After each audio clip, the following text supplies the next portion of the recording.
माननीय मुख्यमंत्री नीतीश कुमार बहुत जल्द बुलाने जा रहे हैं कैबिनेट की बैठक और होने जा रहा है बहुत बड़ा घोषणा। जो तैयारी चल रही है, जो बैठकें चल रही है, उसके बारे में आज आप लोगों को जानकारी देंगे। और सबसे बड़ी बात कि संविदा कर्मियों के लिए एक बहुत बड़ा जो प्लानिंग तैयार किया जा रहा है वो क्या है, वो सब कुछ इसमें हम लोग जानेंगे। सीएम देने जा रहे हैं एक बहुत बड़ा सौगात संविदा कर्मियों को। वो कौन सा सौगात हो सकता है, कब बैठक बुलाई जा सकती है, तो चलिए साथियों आगे बढ़ते हैं। आप लोग को पता है कि ये चुनावी वर्ष है और इस समय लगातार सरकार के द्वारा घोषणा पर घोषणा, घोषणा पे घोषणा किया जा रहा है। और आपको ये भी जान रहे हैं कि 9 सितंबर को जो बैठक हुई थी कैबिनेट की, और उसके पहले लगातार कैबिनेट की बैठक हो रही थी। बहुत सारे साथी जो हमारे संविदा कर्मी हैं उन लोगों को जो है कुछ मानदेय में वृद्धि भी देखा गया, लेकिन इसके बावजूद 9 के बाद अगर आप देखें तो एक लंबे अरतरा तक कैबिनेट की बैठक बुलाई ही नहीं है। लेकिन इस बीच में एक बहुत बड़ा काम क्या हुआ कि आपके मुख्यमंत्री के द्वारा लगातार घोषणा पे घोषणा होता जा रहा है। ये नहीं है कि घोषणाएं बंद हो गई है, घोषणा हो रहा है। और जब घोषणा हो रहा है तो जितने भी घोषणे जो हुए हैं 9 सितंबर के बाद की बात हम कर रहे हैं अभी तक, तो आप जान सकते हैं अच्छी तरह से कि उन सारे घोषणाओं को जमीन पर इंप्लीमेंट करने के लिए कैबिनेट की स्वीकृति बहुत जरूरी है। तो उन सभी घोषणाओं का प्रस्ताव पास करने के लिए कैबिनेट की बैठक अमूमन बुलाने की तैयारी चल रही है। और बहुत जल्द आप लोगों को ये सूचना भी इस चैनल के माध्यम से मिल जाएगा कैबिनेट की बैठक कब होने जा रही है। ठीक है, ये तैयारी चल रही है। दूसरी बात, संविदा कर्मियों की अगर बात करें तो अभी आप देख रहे होंगे कि हर जगह पे संविदा कर्मी सड़क पे हैं, गर्दनीबाग में हैं, आपको गांधी मैदान में, यानी अपने आंदोलन को लेकर के लगातार अपनी मांगों को लेकर के सरकार के सामने अड़िग प्रयास कर रहे हैं, अपनी मांग रखने का, सरकार का ध्यान अपनी ओर आकृष्ट करने का। और इसी सिलसिले में जैसे जैसे आगे बढ़ रहा है समय, चुनाव का समय नजदीक आ रहा है, आदर्श आचार संहिता लगने के करीब पहुंच रहा है, वैसे वैसे संविदा कर्मी भी उग्र होते जा रहे हैं। आप अभी देख सकते हैं किस तरह से अर्बन के जो हमारे एएनएम है 865 अभी लगातार जो है गर्दनीबाग में धरना स्थल पे अपना आंदोलन कर रहे हैं, प्रदर्शन कर रहे हैं, सरकार के सामने गुहार लगा रहे हैं, मांग कर रहे हैं। संख्या की स्वयंसेवक की बात किया जाए वो भी जो है मांग कर रहे हैं, वित्त रहित शिक्षक की बात किया जाए वो भी अपने अधिकार की मांग कर रहे हैं।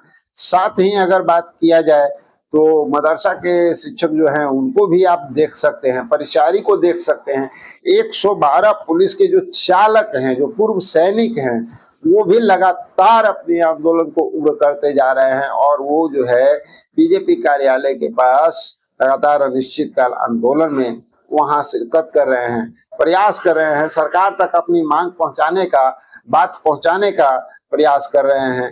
तो इस तरह से जो है लगातार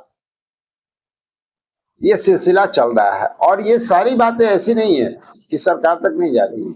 आपको पता होना चाहिए कि एक छोटा सा धरना अगर देने की जरूरत पड़ती है, आप धरना देने जाते हैं उसके पहले ही आप जो है परमिशन लेते हैं, और जब धरना स्थल पे पहुंचते हैं तो वहां पर जो सीबीआई होते हैं वो आपसे लेटर लेकर के गवर्नमेंट तक पहुंचाते हैं कि भाई कौन लोग धरना कर रहे हैं, किस पर्पस कर रहे हैं, उनका प्रयोजन क्या है, ये सारी जानकारी दी जाती है।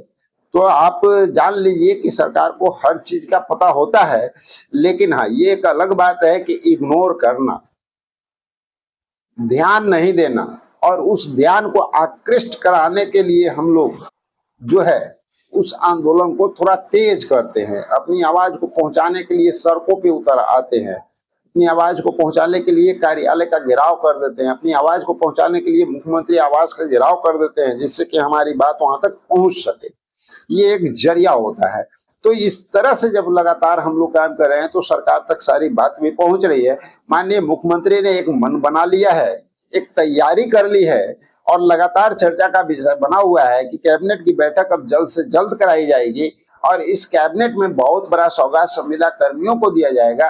क्योंकि अब अमूमन समय बहुत कम है, आदर्श आचार संहिता लगने में समय बहुत कम है, यानी बहुत कम समय के अंदर में काफी लोगों को सौगात देना है। तो कुछ इस तरह की तैयारी भी चल रही है, जो कि अंदर खाने जो बैठक हो रहा है ना, कुछ इस तरह का बैठक हो रहा है जिससे प्रयास ये किया जा रहा है कि तकरीबन 30 से 32 ऐसे विभाग हैं संविदा कर्मी के, जिनको सबको जो है एक साथ सौगात दिया जा सके, ये तैयारी चल रही है। तो आप लोग को बता देना चाहते हैं कि अभी माननीय मुख्यमंत्री के साथ साथ जितने भी हमारे जो सचिव हैं, विभागीय सचिव हैं, उनका विकास आयुक्त, सब लोगों का एक दूसरे के साथ जो है बैठकबाजी और इस पर विचार विमर्श, माननीय मुख्यमंत्री का लगातार जो है सचिव महोदय को ये आदेश देना, निर्देश देना, ये चल रहा है कि भाई जितने भी पेंडिंग फाइल है, समझ गए, अभी तक जिनका काम नहीं हुआ है, उन लोगों का फाइल पेंडिंग पड़ा हुआ है, उस पे माननीय मुख्यमंत्री भी प्रेशर बना रहे हैं, दबाव बना रहे हैं उस विभाग के ऊपर कि आप लोग पेंडिंग फाइल को क्लियर कर करके लाइए और सबका काम हमको करना है। ये जानकारी देखिए, ये जानकारी निकल करके इस तरह से सूत्रों के हवाले से आ रही है कि इस तरह का प्रयास किया जा रहा है और एक साथ एक बड़ी खुशखबरी आप लोगों को मिल सकता है, जानकारी आप लोगों को मिल सकता है। तो आप समझ सकते हैं कि किस तरह से आप लोगों के लिए काम बनाया जा रहा है। और संविदा कर्मियों की अगर बात करते हैं हम लोग, तो इसमें आप एक चीज गौर कीजिएगा कि जो ये सम्मान, काम का सम्मान, वेतन की बात है, राज्यकर्मी की दर्जा की बात है, इस पे भी अंदर खाने पूरी चर्चा का विषय बना हुआ है। संभवतः ये जो है आप लोगों के लिए बड़ी सौगात देखने को मिल सकती है। बहुत सारे विभागों में एक साथ राज्यकर्मी की दर्जा की उपलब्धि आप लोगों को दिया जा सकता है। इसमें टर्म एंड कंडीशन लागू होगा, ये याद रखिएगा। कुछ जो जानकारी निकल करके सामने आ रही है, कुछ टर्म एंड कंडीशन की भी तैयारी की जा रही है, वो लागू होगा, लेकिन राज्यकर्मी का दर्जा मिलने की उम्मीद बढ़ रही है। क्योंकि इसके पहले भी तो राज्यकर्मी का दर्जा मिल चुका है ना। बहुत सारे शिक्षक जो हैं वो एक छोटा मोटा एग्जाम दे करके देखिए, आज समान काम के बदले समान वेतन ले रहे हैं, राज्यकर्मी का दर्जा प्राप्त किए हुए। तो ऐसा बात नहीं है, सरकार इस पे काम कर रही है और अभी जो है तैयारी जबरदस्त चल रही है। माननीय मुख्यमंत्री का कहना है कि इलेक्शन के पहले हमको इम्प्लीमेंट कर देना, ये नहीं कहना है कि सिर्फ घोषणा कर देना है, इलेक्शन के पहले धरातल पे काम करके देना है। तो हम उम्मीद करते हैं कि बहुत जल्द ये सारी प्रक्रिया होता हुआ आपको नजर आएगा। और आदर्श आचार संहिता की अगर बात करें तो चुनाव आयोग की ओर से जिस तरह की जानकारी निकल करके सामने आ रही है, उससे ये पता चलता है कि तकरीबन जो है 6 से 10, 15, ठीक है, 6 से 15 के बीच में मान लीजिए कि 6 से 15 अक्टूबर के बीच में कभी भी आदर्श आचार संहिता लागू हो सकता है। और गवर्नमेंट, चूंकि सरकार को तो हर चीज का पहले से पता होता है, ऐसा थोड़ी है चुनाव आयोग क्या कर रहा है क्या नहीं कर रहा है, पल पल का जो है जानकारी आपको गवर्नमेंट को भी होती है और विपक्ष को भी होती है। तो ये सारी चीजों को देखते हुए काम को करते हैं। रह गई, कुछ साथी लोग कहते हैं कि भाई कहीं आदर्श आचार संहिता लागू हो जाएगा तो सरकार कहेगी उनके हत्याचार, तो ऐसा नहीं है, ये गलत है। हर जानकारी गवर्नमेंट को रहती है कि चुनाव आयोग कब क्या करने जा रहा है, कब तक जो है चुनाव की घोषणा होगा, कब आदर्श आचार संहिता लगेगा। और इस स्थिति को देखते हुए सरकार उस समय के अनुरूप कार्य को करने का प्रयास करती है। और संभवतः इस बार भी प्रयास किया जा रहा है। संविदा कर्मियों के लिए एक बड़ी सौगात की तैयारी की जा रही है। बहुत सारे साथी हैं जिनका मानदेय वृद्धि की बात किया जा रहा है। जो लोग बचे हुए हैं, चाहे वो एएनएम हो, संविदा पे आधारित एएनएम हो, और उनके साथ साथ ग्राम रक्षा दल की बात, न्याय मित्र की बात, और भी जो हमारे कर्मी है 112 के चालक की बात, बहुत सारे जो कर्मचारी हैं जिनका जो मांग है उस पे जो है सरकार ध्यान दे रही है। तो साथियों, आज विभाग की बात तो नहीं करेंगे, लेकिन हाँ, विभागों का एक लिस्ट जो है, एक पैनल जो है निकल करके सामने आने वाला है। तो जैसे ही सामने आता है तो पूरी जानकारी आप लोगों को हम देंगे कि कौन कौन से विभाग में कौन कौन से लोगों के लिए जो है काम बनता हुआ दिख रहा है और संभावना बन रही है कि अगले कैबिनेट तक आप लोगों के लिए एक बड़ी खुशखबरी मिल सकती है। लेकिन इतना तय मान लीजिए कि अगला कैबिनेट जो होने जा रहा है वो संविदा कर्मियों के लिए बहुत बेहतरीन साबित हो सकता है, जैसी जानकारी आ रही है। तो चलिए अगली वीडियो में सारी जानकारी मिलेगी कि कौन कौन से विभाग और कौन कौन से लोगों के लिए काम आगे बढ़ता नजर आ रहा है।